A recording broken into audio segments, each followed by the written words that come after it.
To whom much is given, much is required. Part of that requirement is sharing. Culture is the heartbeat within our lives, and it's at the core of so many things. While we live in a time when we are starving for wisdom, I welcome you to your wisdom retreat at Culture Raises Us.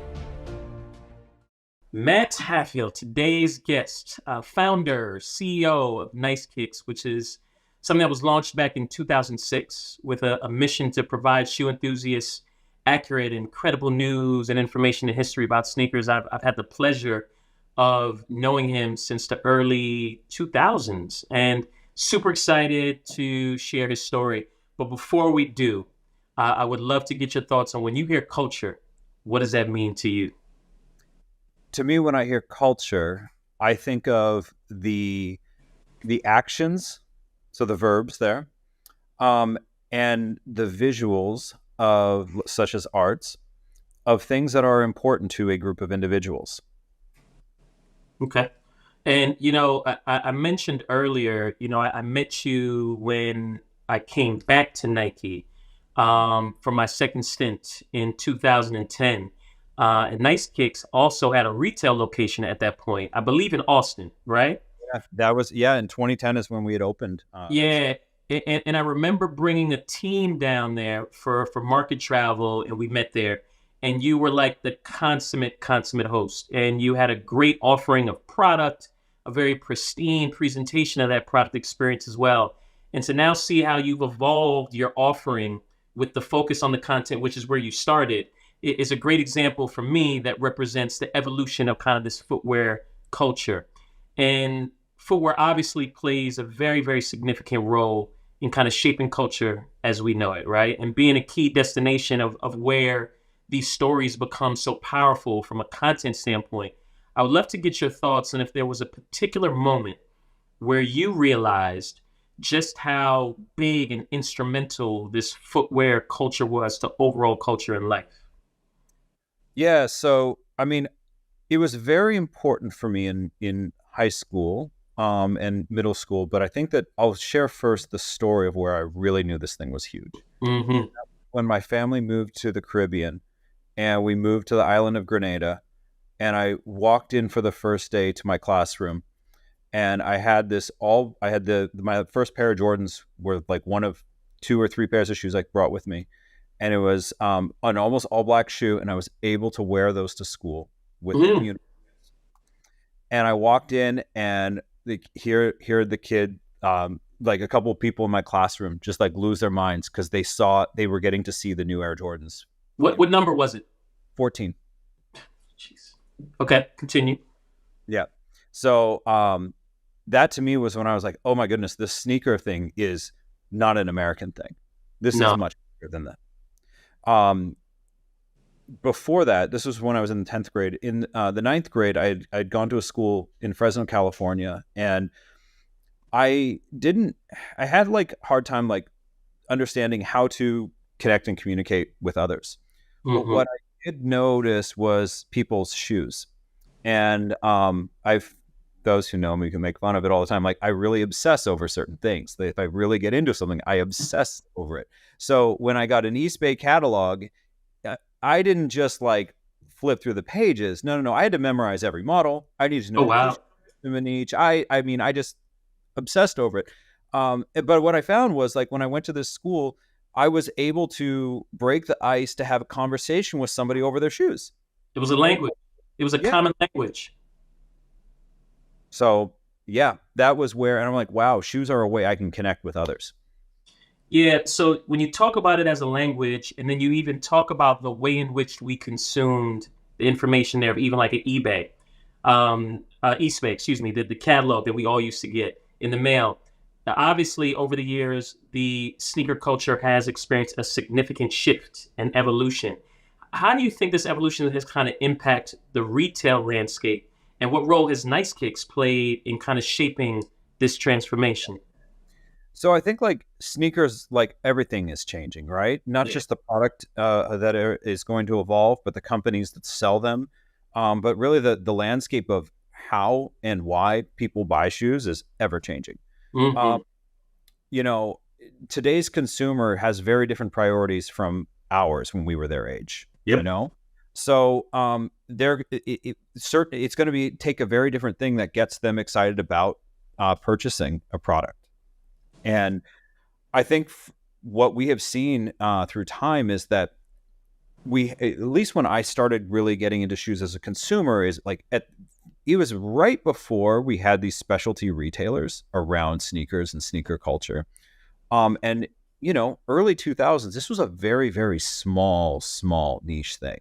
I mean, the pair count that was produced on some of the It's products. crazy. I mean, I don't even want to know what the margins were when you're making 50 pairs of something, right? That's right.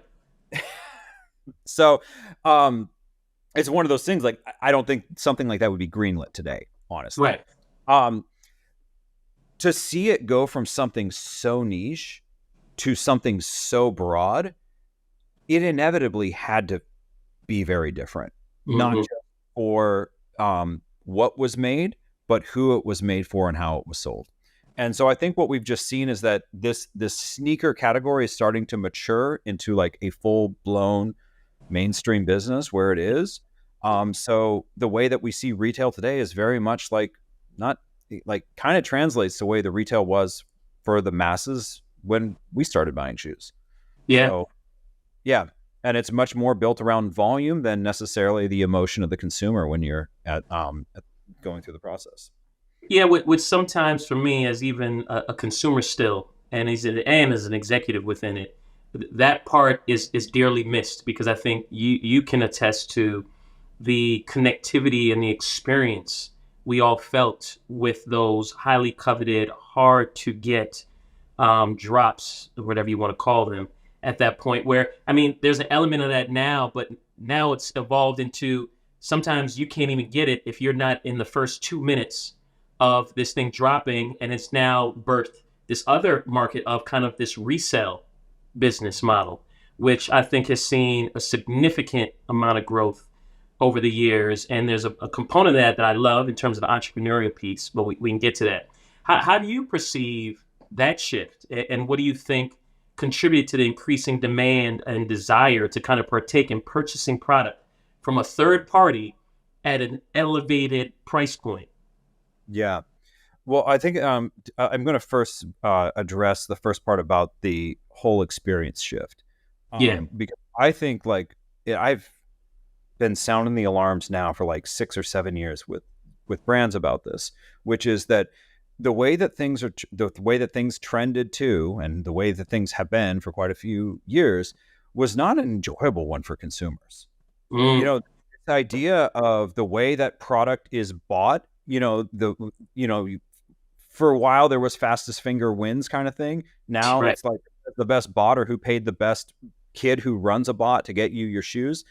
And your experience of your first touch point with that product is a UPS guy drops it off on the doorstep and you just hope it didn't get stolen. You open it up. It's like, that's your first touch with the product. Mm, You compare that to what you and I went through, where we went to a store, we were immersed in a brand experience that started before we even asked if they had our size in the shoe. that's right. That's right. So the emotion that the consumer has been so robbed of this emotional experience that was so taken for granted. It Mm, was set to the side for what's the most efficient way to drive the most number of sales. And I don't think that people saw what was the second order effect of sanitizing the whole experience of the emotional experience. And what a phrase I often say is like, there aren't that many retroable moments and retroable experiences. And that's talking about the consumer, not the product or the athlete, the consumer. How many current experiences are people having where they say in 8 years, oh my gosh, I can't wait to relive that? mm, that's gone. They've been, you said it. You said they've been stripped of that experience. And I agree in the way you walked us through. Even the receiving of it currently is the UPS guy dropping it at your door, or gal, and you hoping that it has not been taken, destroyed, or just like that's the experience now. Yeah, that's the experience. And I saw it like back in 2013 or so. I started seeing brands, they were hitting up influencers. They even hit us up about some campaigns. They're like, yeah, we want you to unbox online purchases. I'm like, you guys have retail stores. Why would you not want to organize the campaign of us going to your physical store to experience your physical store and buying the shoe? Like, you are saying just go open a box. I'm like, anybody can just ship you a box. Like, That's right. you guys are accelerating your demise. What are you doing here? Like, you're promoting people to stop going to your stores? It, Like, it is it is no wild. one, yeah. Do you see an opportunity to come back? And I don't want to call it a back, but to return to that space. So I often use this line of a comeback doesn't need to be a go back. I think a comeback, yeah, shout out Oprah. She had a podcast where she had a guest who dropped that. Wow, say that one more time from good old Oprah that correlates to so many different things. Say that one more time, man. A comeback does not need to be a go back. It could be a step forward. Absolutely. I mean, I like a comeback in so many ways should be greater than you were before, right? What do Mm, you achieve if all you've done is just gone back to what, equilibrium? A couple years later, that's lost time. No, like, yeah. So I think that a comeback can happen for this space, but what's going to have to happen is that people are going to have to go back to their roots. And by people, I include brands with this. Like, yeah. within brands are going to have to champion for what made this space red hot. What Mm, made this the center of culture? What made this the industry that inspired other elites from other industries? Footwear has that. Footwear had that for so many years. I mean, I just watched a video of Steve Jobs from the mid 90s talking about the emotion that Nike invokes in its consumers, that they don't push the product. They don't tell you about how much better their air is than Reebok's. They make you feel better with it. They that's make you right. inspired by it. That's what's missing. And so what's crazy is that the footwear industry still has the credibility and the ability to shift again Mhm. and for consumers and people and industries to follow. So it's that equity is still there for sure. So because some industries you can have this conversation like the car industry, right? I don't think the car industry can move culture the way that the footwear industry can move culture if it chose to make its comeback. Exactly. Well, look, Nice Kicks, I think, has really cemented itself as a prominent player in the sneaker culture, and I want to applaud you for that. Share some of the insights or the strategies that have kind of enabled your platform to kind of maintain this relevance within this space, and kind of your thoughts on that.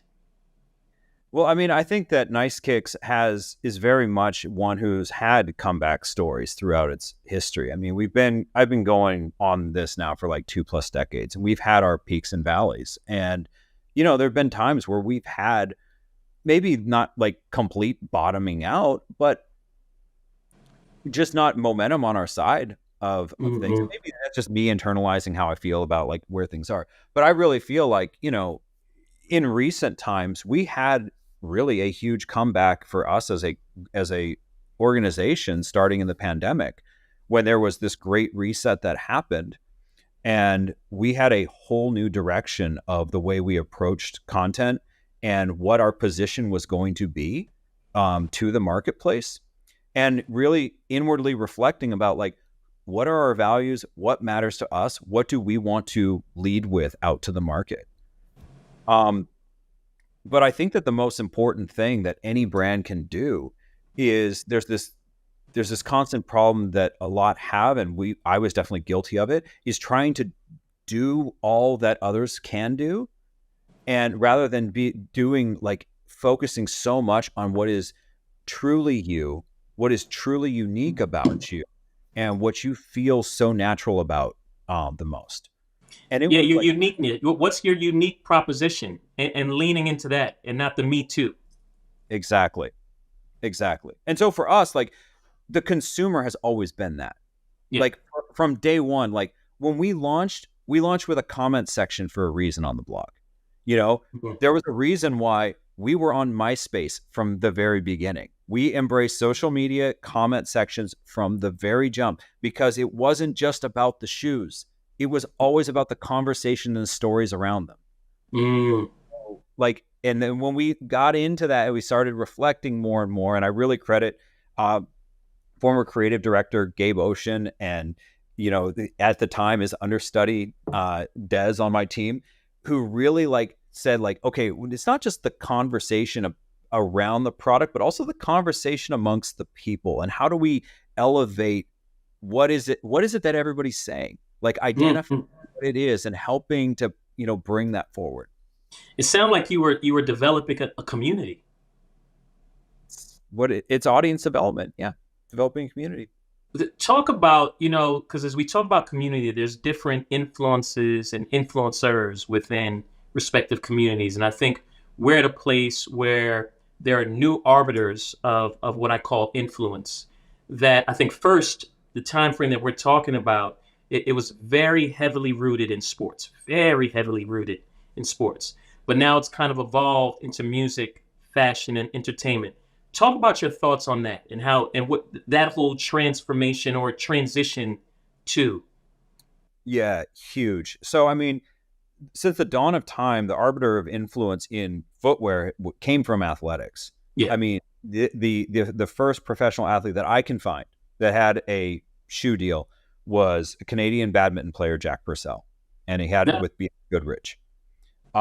Shortly thereafter, you had some pro athletes that had other tennis shoes. Chuck Taylor, there's a lot of debate. Is he a professional athlete? Was he semi-pro? They kind of created the team for him. Like, you know, there's a lot of debate on that one. But it wasn't until like, you know, about the 50s and Bob Cousy where you really had like pro athletes in the big leagues with a signature product. But that continues on for many years. You know, we saw, and things just got taken to the stratosphere with Michael Jordan. But like kind of what was, and then for after the Michael Jordan moment, for many years, you had every brand trying to find who was the next Mike. That's right. Jordan. Who was the next Michael Jordan? Nobody ever stopped to say, wait a second. We need to find the next thing that was like the Michael Jordan, but it was not going to be in basketball because you can't be the first and be like, you're just not going to recreate that new formula, lightning in the bottle. And what we saw, when I saw like, it's ironic because I think that at the time, like Adidas had something with Run DMC in '85, and I don't think that anyone kind of recognized it really at the time, in what was there, right? But I saw like in the late 2000s, even just myself as a consumer, like I learned much more about sneakers, not from the athletes, but like by flipping through the source in XXL. There you go. Like on Air Force One on the wall, that wasn't my first time seeing the shoe. I'd seen it in the XXL in the source a million times over. You know, the rock ads and everything like that. Jay wearing them. So I think music and entertainment became the next arbiter of influence for the sports space, or sorry, for sneaker space. And that really grew with Kanye. Like that, like in 2009, and with his Air Yeezy, I mean, that was a huge polarizing. Yes. Oh, I remember the controversies at Nike. Like, how dare you give someone who's a non-athlete a shoe? That's right. And polarizing. Yeah, polarizing there. But then, you know, he continues on. And it wasn't shortly there after he joined with Adidas that I think we saw the start of the third wave of arbiters of influence, which I think comes from design. And I think of people like Virgil Abloh, Salehi Bembury. I think of those two individuals, a Finn Rush Taylor, of a more modern or more current guy. Aaron Preston, people who are designers in their own right, of multidisciplined designers. They are developing followings of people who follow them as individuals and are inspired by them as individuals and they're fans of their creations, their designs as like kind of like art rather than being so tied to the brand message or period. Like actually, now as I mention it, those four individuals I just mentioned all have done footwear concurrently with multiple brands. That was Mo- like unheard of in the old You're days. right. You're right. You couldn't wear Nike and Adidas. No. That's right. It's a totally new day, and I think that new day is reflective of the evolution of the industry, of our world, the embracing of individuals like the ones you mentioned as these credible artists who were really just painting a different picture on a different canvas now, right? They all painted their respective pictures. When you think of Ye music, right? He had been painting amazing, beautiful pictures in the music scene, and now he's now crafting that on a shoe. Virgil, same thing. All these individuals had their area. Salehi, who actually was a footwear designer at Kohan, right? I don't know if a lot of people know that. But all of them had their respective canvases, and this was just another canvas, which I think is actually a beautiful thing that artists can now step out into different areas and paint different pictures on different canvases. And a shoe is just that. It's probably one of the more powerful canvases. But with that, while sports has kind of taken that back seat somewhat to these other pillars within our culture offering, do you feel like there's a resurrection or a resurgence happening within this space at all of sport coming back? I think there is. I think the thing that everybody's got to throw out their old formulas they were trying to use. They need Yeah, to really approach it like in a new way. And I mean, credit to what Puma has done with LaMelo Ball. yeah. I like no mistake with what's going on there. I think, a lot of people, not enough credit is given to what Under Armour did with Curry. They took a Talk, different. talk, talk, talk about that. What do you think? Give me your breakdown there. I think that with LaMelo Ball, so I mean, was already like in his own right such a huge star in the sport of basketball before ever stepping on to. Yeah, given his family, the father, the brother. I Yeah, I everything. heard this line in like 2017, and I'll never forget it. Is that he's the Justin Bieber of basketball? The Justin Bieber, and give the context of Justin, he was such a star. I remember at one time Nick DePaul formerly on my team did this. He checked out how many athletes he had more followers on Instagram. I mean, like there was a time where I think there were only 2 or 3 NBA guys who had more followers on Instagram than LaMelo Ball. Like it was before he was in the league.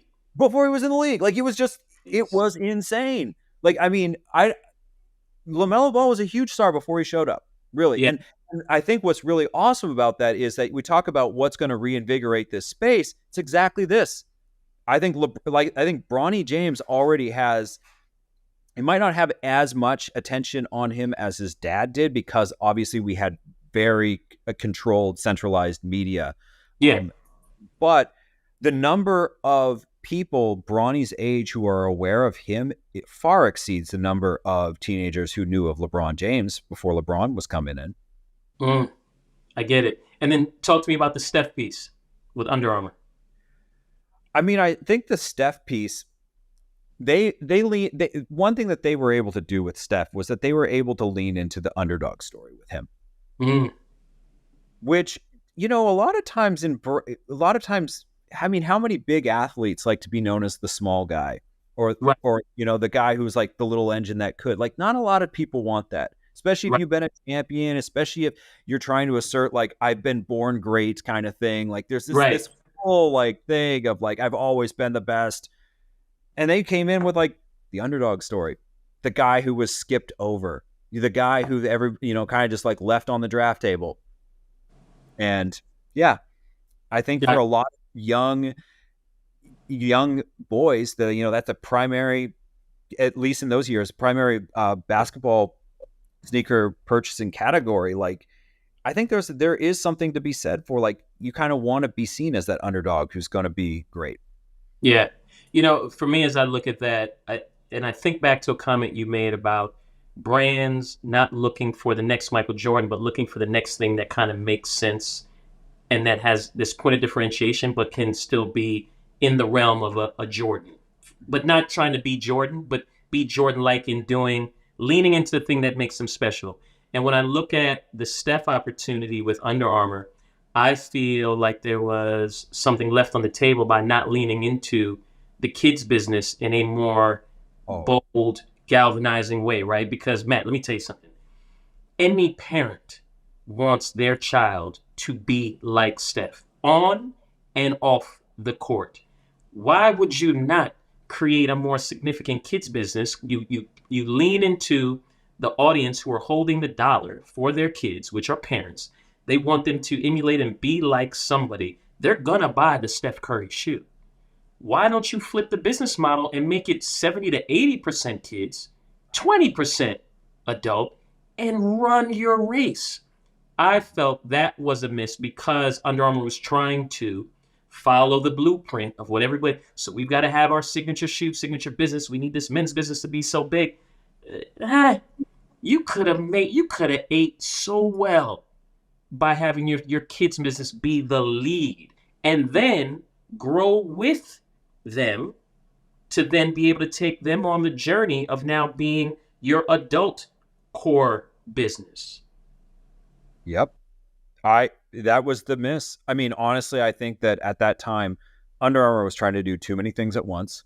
Yeah, They were trying to do athleisure. They were trying to do artists like entertainment collabs. They were trying to do so many things at once. And honestly, like they had the pressure of Wall Street. Wall Street wanted press releases of them doing new things. Like there was a whole lot going on there. But I completely agree with you. Had they put much more focus on kids business, they would have annihilated that space. annihilated. Annihilated. Because I found that I saw the potential of Curry's thing being enormous. I had young cousins from the Midwest, and Curry was the most celebrated guy, Yeah, and it's for obvious reasons because what rightly so. parent doesn't want their child to look up to that player in the NBA? Right.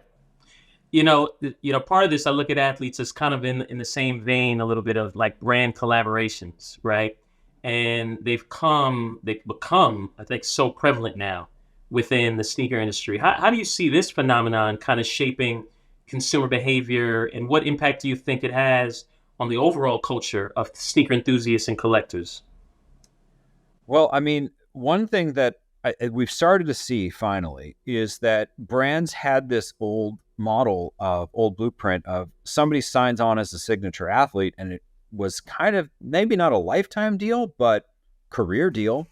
And I Right. think that brands are now going to need to get much quicker to sign shorter term signature deals with some of their athletes. I think that the idea or the expectation of you make one signature shoe in their third season, you're going to be on, this player's eighth model by the time they retire, like it just is not sustainable, especially if Yeah. you're always wanting to find new talent to put on.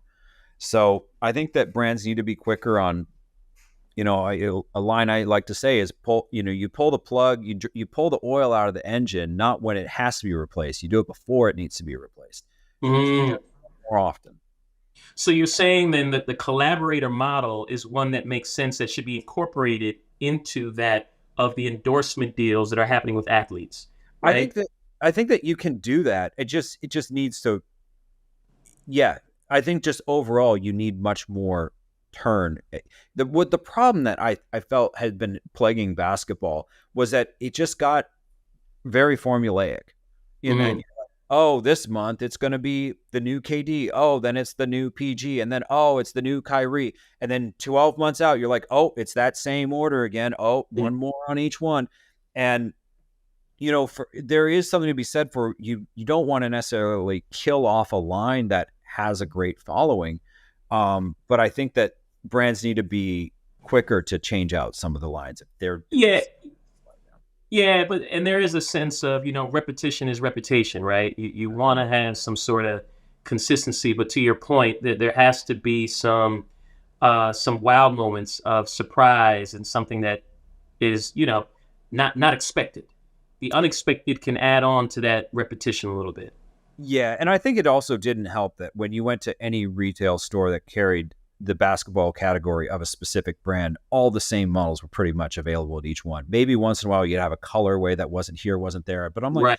why is it you couldn't just say like this retailer is only going to carry these two athletes, this retailer is only carrying these two, or this one, based on price point? Because we already know based on demo data that that's kind of the way that a lot of that retailer works. So why is it that you show up and everybody has the full lineup of that brand's basketball category? Like, so Well, yeah, well, those were interesting times with interesting retailers who had a whole lot of power for all the wrong reasons and dictated a lot of that. very much so. Yeah, Very yeah. much so. So the term hype beast has Yes. become this significant descriptor within sneaker and streetwear community. How do you think this subculture has kind of influenced the overall perception and consumption of product? I mean, I always heard, to me, that the term was like, I mean, that was almost like a slur to somebody like Yeah. who was in sneakers. Like that was like that was such a diss to call somebody a hype beast. How And then about that? people were leaning into it, saying I'm such a hype beast, like smiling about it. I'm like, what? What year is this? So the idea, and like, do you not know what that word means? Like that word means like you buy things for no reason other than you saw other people That's buy. right. That's right. That's right. You okay, so you're just a follower? Like you're just declaring yourself, I'm not a free thinker, I'm a follower. Okay. Um this hype beast culture was this weird phenomenon that took hold, where you saw a lot of primarily streetwear brands lean into it. Um, they built good community and good followings off of it.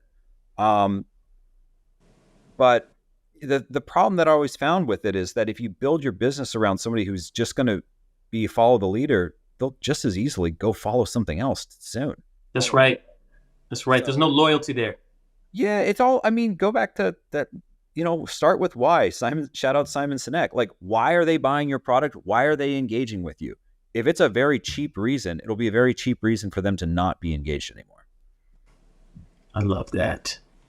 Yeah, tell me about some challenges that you've had to face in maintaining, off of that answer just now, your authenticity, your credibility within the sneaker and streetwear community while staying true to the values of Nice Kicks. I mean, just based off of even what you just said.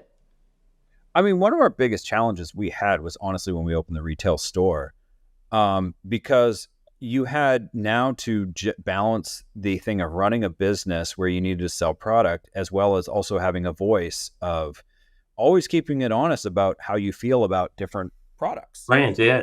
And not every brand really liked that kind of thing. They didn't like I'm sure. Not everyone was a fan of that. And it was a tough conversation. And honestly, like that was, I think that for us, like why, we were much happier going back to our roots of conversation and media and social media around sneakers than playing, balance game of both.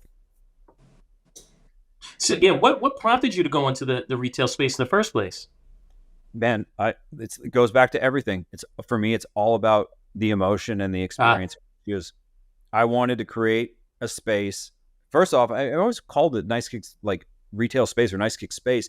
I didn't like. I had this really thing from early mission was that I wanted people to have an amazing experience at this space where they could actually see and experience what Nice Kicks represented as a brand in real life. Because remember, at this time, we were only a blog and a Twitter account, Right. and a MySpace page. And I wanted people to be able to walk in and experience shoes in a certain way that they probably hadn't before, but actually see what it would feel like to what Nice Kicks' values are. So that's why like, that whole space was decked out the way it was, with the art on the walls. It was beautiful. It was beautiful. Beautiful. Displays that I had, curated of things that, that synced with whatever was for sale at the time. I was just like, I wanted to create something where people would walk in and feel an emotion around the brand. And if they bought something awesome, really was like the retail store was, kind of like a gift shop, you might say, like I just wanted people to have that kind of space. So that's really what it came from. And the reason I really got hooked into that was that when I had started out blogging, like my first connections in the whole space were retail store owners. Oh, So Jen Ford from Premium Goods, Ray Odom, yeah. Kicks in the Odom Group down in Houston, Derek Curry. That was a long drive out to Lafayette, Louisiana. What's his name? I'm forgetting the name of the guy up in Addict, Dallas. But I would go to these retail stores all the time to learn about the business and, get information on upcoming shoes as well. Hmm. At that time, like the brands like didn't think blogs were real or that online media was a thing. Like it's like if we didn't have a print magazine, a television show, or a radio program, we weren't considered media by brands. That's right. That's right. So that like retail stores was the only way I could ever learn about anything. So I think from spending so much time with those individuals and hearing why they started their stores is why I really wanted to create a space of my own. That's dope. That's dope. In your opinion, do you envision the future of the sneaker industry? Eh, How do you envision it? And what trends or developments do you anticipate will have like this significant influence on the market in the coming years? So I think we're going to see a pretty big change on the retail setting. I think we're going to like experiential retail is going to really matter. Yeah. Undifferentiated retail they're due for a huge culling. 2024 is going to be a bloodbath for a lot of stores. Mm. Uh, but I think that like while it's oftentimes people think of like stores closing as a very sad thing. I think the thing that it does do is that it's the natural selection of what are the best businesses and the best experiences for consumers. That's right. And they'll rise to the top. Exactly. So it actually then, as the mediocrity kind of goes away, it helps the good ones come out on stronger footing for consumers to create more experiences and open more doors. So I That's think right. it's a good thing. But I think that what we're due for, honestly, I think we're due for a big disruption in on the way shoes look and the way they're manufactured. Mm. Those two kind of go hand in hand. So I saw like one of the first like in recent times, one of the big shifts that we saw in the way shoes looked as well as manufactured, because they two always have gone together, was when we had those knitted uppers Mm. done. That really changed and shook stuff up. I remember when they came out, I was like, "Oh, this is so amazing," because you can make small runs of them quite easily. Yeah. Um, Flying. yeah, and then the other thing too is like, with all you're having to do is print out that upper, and then cut it and do a small stitch and then glue it to an outsole.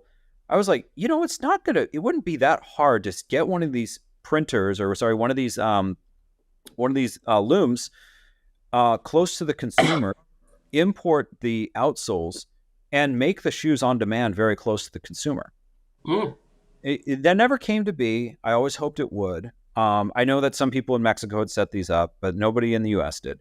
But then when Kanye and Adidas started doing things around the slides and the foam runners, I Mm. really saw what is the start of where I think we're going to see a lot of things change in the way shoes look, which is the EVA injected shoes became a thing. Like they really did. Do you think that kind of helped that now that you're talking about this, do you think that kind of helped the Crocs phenomenon? Without question. Kanye to EVA was Kanye to Boost that Michael Jordan was to Air. Ooh. What they were is they were the cultural, validation stamp that became the catalyst for discovery and acceptance by the masses. Mm. Air existed before MJ That's right. for several years. But as soon as you had the Air Jordan, all of a sudden now people were like, wait a second, what is that Air they're talking about? That's right. Got so in love with it that it only took 2 more years that Nike had to put it on display for all to see. Kanye did the same for Boost. The Ultra Boost had been out. Boost came out with the Energy Boost in 2013. Ultra Boost comes out in end of 2014 or 2015. Kanye wears the all-white Ultra Boost. Now all of a sudden, okay, now it's validated to the masses. That's They right. go and try it out. They're like, oh my gosh, what have I been missing? And I think the same thing happened with EVA. It was like adding that stamp of approval and cool to this that now that really elevated the whole EVA space. Authenticated it. He authenticated it. Exactly. Authenticated. Uh, what advice would you offer to kind of young entrepreneurs looking to establish their presence within this ever evolving sneaker culture? So presence, I really want to lean in on that word. Hmm. Presence is getting face to face on the ground with your hands on this business. Presence is not a social media account with followers. Hmm. Your presence, where you are physically in the space and you are learning from other people about this business, is how you're going to really establish a presence for yourself in this industry. I think a whole lot of people want to do things remotely, but you're not, there's just so many little things of footwear that you're just not going to be able to pick up online. No, you got to be hands on. I You agree. have to be hands on. And also too, I really stress that whole presence thing. I think like I get the idea of wanting, a name for yourself. But I think so often people care more about the spread of the name than the substance behind the name of what you've learned and who you've worked with and all that other stuff. I I think think that, your presence comment goes way beyond just this industry as an entrepreneur. I think as a community of people, presence is a big thing because while we are present at times, we're really not. If you look at the time we spend on our phones, the time we're just head down, we're not really present. So are we really getting the best out of each other and all of us? No, we're not. So I'm so glad you provided that insight for entrepreneurs in this space. But I do think that's something that correlates and is transferable into even bigger conversations regarding us as a society of people and as a community of people. So thank you for articulating that so well. So look, the Matt documentary is about to begin. The opening scene to your life documentary. What song is playing and why? oh my goodness. Whew. Oh my goodness.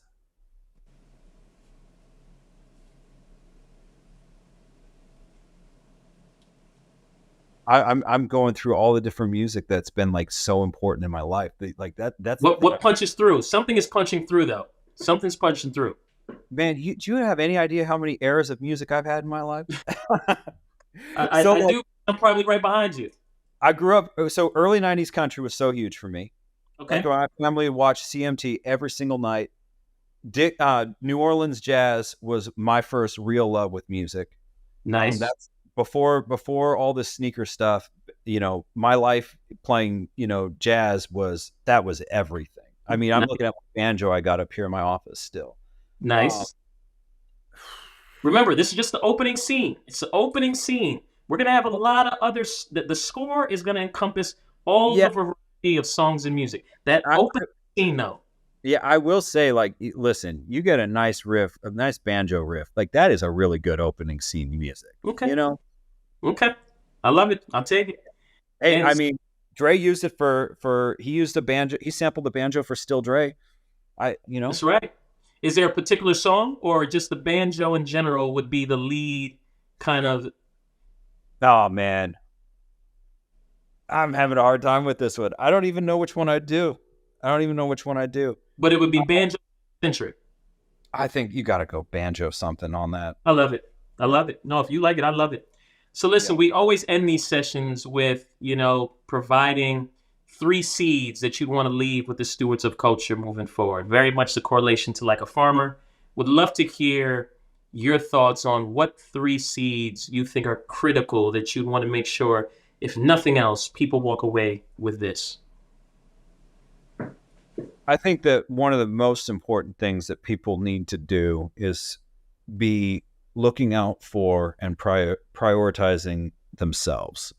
Hmm. I think that we have, I think it is a really weird thing that we have made the word selfish be something of a negative connotation, in that we when we hear the word selfish, we are thinking often that you are putting others, you're deprioritizing others. Or oftentimes selfishness is often like it's paired with a large ego. Right. I think that the self and ego are two very, very different things. If you prioritize yourself, and that includes like your health and doing what matters most for you, it's amazing how all the people around you are going to get the best version of you. And benefit. I love that. And benefit from that. And also too, I mean, I've got 4 kids. They've seen their dad go from somebody who was far from healthy, and they see a dad now who is at the healthiest shape of his life at 39 years old. And, you know, maybe there's times one might say, oh, you're not putting your children first enough. Like you might not be there at breakfast when they wake up, or you're not there to make them breakfast when you wake up. You're still out running. Or you're at the I would love for them to see how much, you know, and they've seen it, how much me prioritizing my health has made me a better father. love and that. I would love for them to do the exact same thing. Exact same thing. Good for you. Good for you. Love that. That's a good one. Yeah. So similar to that, I think that this goes for in life and career. Follow your values. What matters to you? Because anytime you're doing something that's not within your values, you're out of alignment. Yeah. And when you're out of alignment, it causes stress. Yeah. And when you cause the stress, you now then have to spend other types of energy to bring yourself to that alignment. So the more that you can do things within your values that are you, the better you will be. Yeah. That's 2. And I think the third one kind of ties to the second one in a little bit of a way, which is really think of what makes you happy, what doesn't feel like work. Do that. And do that. Like, I mean, I started selling shoes when I was 16 years old at a shoe store in the mall. I've been in footwear ever since. I've loved, of course, there's been ups and downs, but you know, I am so glad I listened to my father's advice when he said to me, no matter what it is, make sure you're doing something you enjoy. That's right. Because he did a lot of great things in his career. He did a lot of things that were fueled for financial reasons. But I know he never really did what he really loved. So, yeah. So you weren't going to miss that opportunity. Listen, man, those 3 that you shared and the focus that it puts on you as an individual, I think is a great, great help in a way, again, as you talked about the selfish piece, but bringing it back into what that really means. And that component allowing you to be the best version of yourself, which then is the best version for everyone who comes in contact with you, i.e. even your own children, is outstanding. And I want to thank you for being a reflection of it, right? We didn't talk about your health journey and your wellness journey, which I've been able to watch from the sideline and just see you transform. Like you've transformed. You're like a different person. You've evolved. And your health is wealth priority is number 1. Right. And you can hear it in your voice. You could hear it in how you even spoke to the seeds and what that means for your children of what was the thing before of being there and present to make breakfast every morning to now you at times are not able to do that because you're pouring into you so that you can then pour into them in a major way at another point throughout the day is huge. And I can't thank you enough for the time, for your insight and being a reflection of what it is that you're sharing. I applaud you, bro. Thank you. Thank you. I really appreciate it. We truly appreciate your support because it helps us fulfill our mission of promoting cultural awareness and personal development. Please click the subscribe button below to help ensure and solidify our mission.